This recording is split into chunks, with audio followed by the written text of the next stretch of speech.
कोई तन दुखी, कोई मन दुखी, कोई धन बिन रहत उदास, थोड़े थोड़े सब दुखी, सुखी प्रभु के दास। नमस्कार, मैं सीमा भसीन।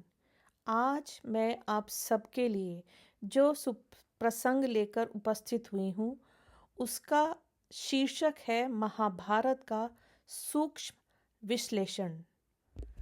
हमारे शास्त्र कहते हैं कि 18 दिनों के महाभारत युद्ध में उस समय की पुरुष जनसंख्या का 80% सफाया हो गया था। युद्ध के अंत में एक दिन संजय कुरुक्षेत्र के उस स्थान पर गए जहां संसार का सबसे महानतम युद्ध हुआ था। तभी एक वृद्ध व्यक्ति ने वहां आकर धीमे और शांत स्वर में कहा, अब आप उस बारे में सच्चाई कभी नहीं जान पाएंगे, क्योंकि वह अब इतिहास हो चुका है। संजय ने धूल के बड़े से गुबार के बीच दिखाई देने वाली भगवा वस्त्रधारी एक वृद्ध व्यक्ति को देखने के लिए उस ओर सिर घुमाया। मुझे पता है कि आप कुरुक्षेत्र युद्ध के बारे में पता लगाने के लिए यहाँ आए हैं, लेकिन आप उस युद्ध के बारे में तब तक नहीं जान सकते जब तक आप ये नहीं जान लेते कि असली युद्ध है क्या। बूढ़े आदमी ने रहस्यमय ढंग से कहा, तुम महाभारत का अर्थ जानते हो? तब संजय ने उस रहस्यमय व्यक्ति से पूछा। वह कहने लगा, महाभारत एक महाकाव्य है, एक गाथा है, एक वास्तविकता भी है, लेकिन निश्चित रूप से एक दर्शन भी है। वृद्ध व्यक्ति संजय को और अधिक सवालों के चक्कर में फंसाकर मुस्कुरा रहा था। क्या आप मुझे बता सकते हैं कि दर्शन क्या है? संजय ने निवेदन किया। अवश्य जानता हूं, बूढ़े आदमी ने कहना शुरू किया। पांडव कुछ और नहीं बल्कि आपकी 5 इंद्रियां हैं, दृष्टि, गंध, स्वाद, स्पर्श और श्रवण। और क्या आप जानते हैं कि कौरव क्या है? उसने अपनी आंखें संकीर्ण करते हुए पूछा। कौरव ऐसे 100 तरह के विकार हैं जो आपकी इंद्रियों पर प्रतिदिन हमला करते हैं, लेकिन आप उनसे लड़ सकते हैं और जीत भी सकते हैं। पर क्या आप जानते हैं कैसे? संजय ने फिर से न में सर हिला दिया। जब कृष्ण आपके रथ की सवारी करते हैं, यह कहकर वह वृद्ध व्यक्ति मुस्कुराया। कृष्ण आपकी आंतरिक आवाज, आपकी आत्मा, आपका मार्गदर्शक प्रकाश है, और यदि आप अपने जीवन को उनके हाथों में सौंप देते हैं तो आपको फिर चिंता करने की कोई आवश्यकता नहीं है, उस वृद्ध व्यक्ति ने कहा। संजय अब तक लगभग चेतन अवस्था में पहुंच गया था, लेकिन जल्दी से एक और सवाल लेकर आया। फिर कौरवों के लिए द्रोणाचार्य और भीष्म क्यों लड़ रहे हैं?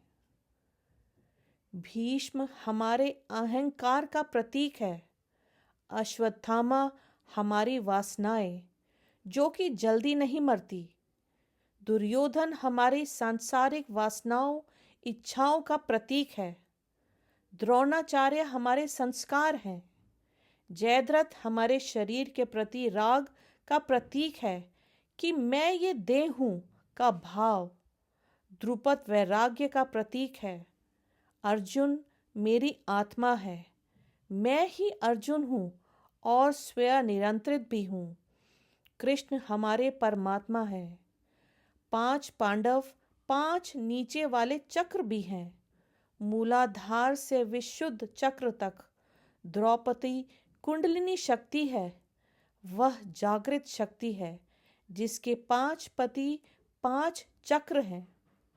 ओम शब्द ही कृष्ण का पंचन्य शंखनाद है जो मुझ और आप आत्मा को ढाढ़स बंधाता है कि चिंता मत कर, मैं तेरे साथ हूँ। अपनी बुराइयों पर विजय पा, अपने निम्न विचारों, निम्न इच्छाओं, सांसारिक इच्छाओं, अपने आंतरिक शत्रुओं यानी कौरवों से लड़ाई कर, अर्थात अपनी मैटेरियलिस्टिक वासनाओं को त्याग कर और चैतन्य पाठ पर अरुण हो जा। विकार रूपी कौरव अधर्मी एवं दृष्ट प्रकृति के हैं। श्री कृष्ण का साथ होते ही 72,000 नाड़ियों में भगवान की चैतन्य शक्ति भर जाती है और हमें पता चल जाता है कि मैं चैतन्य आत्मा जागृति हूँ, मैं अन्न से बना शरीर नहीं हूँ। इसीलिए उठो, जागो और अपने आप को, अपनी आत्मा को, अपने स्वयं सच को जानो, भगवान को पाओ। यही भगवत प्राप्ति या आत्म साक्षात्कार है। यही इस मानव जीवन का सर्वोच्च लक्ष्य है। ये शरीर ही धर्म क्षेत्र कुरुक्षेत्र है।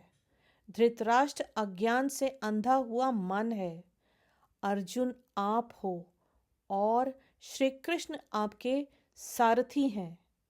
वृद्ध आदमी ने दुखी भाव के साथ सिर हिलाया और कहा, जैसे जैसे आप बड़े होते हैं, अपने बड़ों के प्रति आपकी धारणा बदल जाती है। जिन बुजुर्गों के बारे में आपने सोचा था कि आपके बढ़ते वर्षों में वे संपूर्ण थे, अब आपको लगता है कि वे सभी परिपूर्ण नहीं हैं, उनमें दोष है और एक दिन आपको यह तय करना होगा कि उनका व्यवहार आपके लिए अच्छा है या बुरा है।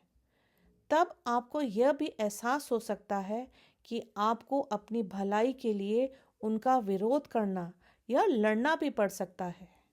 यह बड़ा होने का सबसे कठिन हिस्सा है और यही कारण है कि गीता महत्वपूर्ण है। संजय धरती पर बैठ गया, इसलिए नहीं कि वह थक गया था, बल्कि इसलिए कि वह जो समझ लेकर यहाँ आया था वो एक एक कर धराशायी हो रही थी। लेकिन फिर भी उसने लगभग फुसफुसाते हुए एक और प्रश्न पूछा, तब कर्ण के बारे में आपका क्या कहना है? आह, वृद्ध ने कहा, आपने अंत के लिए सबसे अच्छा प्रश्न बचाकर रखा हुआ है। कर्ण आपकी इंद्रियों का भाई है, वह इच्छा है, वह सांसारिक सुख के प्रति आपके राग का प्रतीक है, वह आपका ही एक हिस्सा है, लेकिन वह अपने प्रति अन्याय महसूस करता है और आपके विरोधी विकारों के साथ खड़ा दिखता है और हर समय विकारों के विचारों के साथ खड़े रहने के कोई ना कोई कारण और बहाना बनाता रहता है। क्या आपकी इच्छा आपके विकारों के वशीभूत होकर उनमें बह जाने या अपनाने के लिए प्रेरित नहीं करती रहती हैं? वृद्ध ने संजय से पूछा।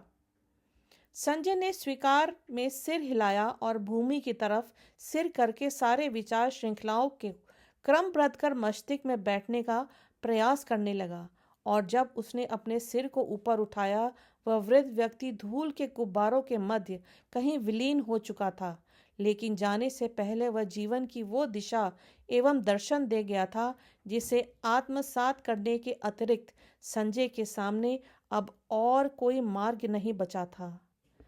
तो ये है महाभारत युद्ध का विश्लेषण और मैं उम्मीद करती हूँ इस प्रस्तुति को आप सब ने बहुत शांति से सुना होगा और इसको ज़रूर समझा होगा। अगर आपको ये प्रस्तुति अच्छी लगी हो तो प्लीज़ इसे अपने दोस्तों के साथ और अपनी फैमिली के साथ ज़रूर शेयर करें और हमें सब्सक्राइब करना ना भूलें। धन्यवाद।